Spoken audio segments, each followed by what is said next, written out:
Тэгсэн чи өө нэр хутга баг шүү. Хутгаар байж чи. Тэгсэн чи нөгөө донгосных нь хүмүүс чи хутгаар юу яах гэжсэн аа.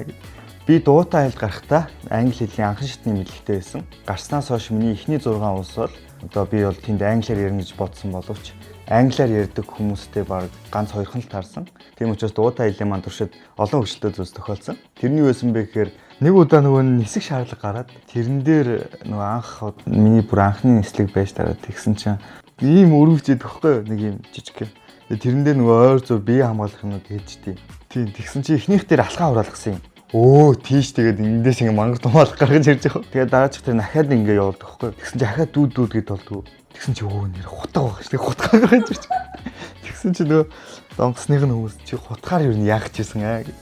Тэгээ ахаа ингэ явуулсаж дуурайд идэх байхгүй. Нэг юм байна чи наа цүнхгээ бүгдийг гарга. Тэгээ гаргаалц чаа. 3 чулуутайгаа мартчих. Хадганд амар хөрхөн боогод өөрөөсөө холбоолохгүйгээд үүрцэн байсан. Тэгсэн чи ингээд оруулах болгоо нөгөөх нь дуурайд болдгоо. Нөгөө хоёрыг нь бол тайлбарчаад чулуун дээр бол тэгээд тийм үг орчуулга орж ирдгүү толгоонд тэр чи Mongolian stone. Тэгэл өнгөрсөн байт юм да. Тийм учраас та бүхнийг хэлгүү гэж өөрийгөө голдгүйгээр зүгээр л өөрийнхөө хүссэн тэр зүг рүү аялалд гараад өөрийгөө хөгжүүлээрэй гэж хүсье.